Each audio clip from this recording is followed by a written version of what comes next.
57gold.com, Scottsdale Gold and Silver Exchange. Gary Cubetta back with another program, and we've got today Harry Dent from your latest book, The Great Depression Ahead, HS Dent, the HS Dent Method. Harry, pleasure to have you with us.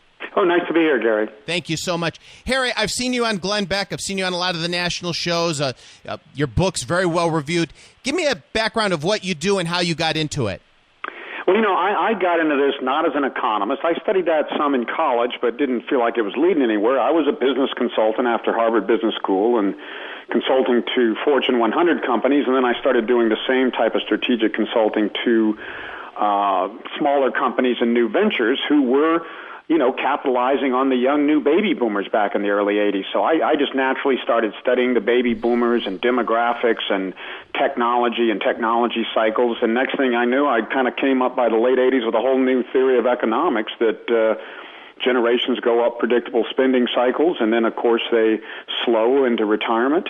And new technologies come in like the Internet in the mid-'90s and accelerate into the mainstream just like automobiles and other key technologies did from 1914 to 1928. And that's what causes bubbles. And so I kind of found some new tools by studying business instead of theories that actually says, gosh, our economy is very predictable over time.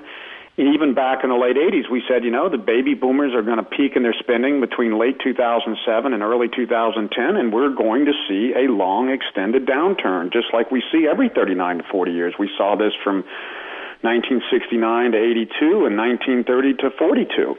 So this happens regularly. Generations spend and then they don't. So that's how we come at things. And, of course, we study credit and debt cycles, because that's very important, particularly in a time like this. That's probably the biggest theme. Not just the baby boomers slowing here, which they will, and which means this stimulus is not going to work over time. But the biggest story is, man, housing doubled and tripled in areas in 5 years. Credit tripled for consumers. I mean, incredible credit bubble, greater than the Roaring '20s or even the '80s in Japan. And we're going to be fighting the deleveraging of this for years.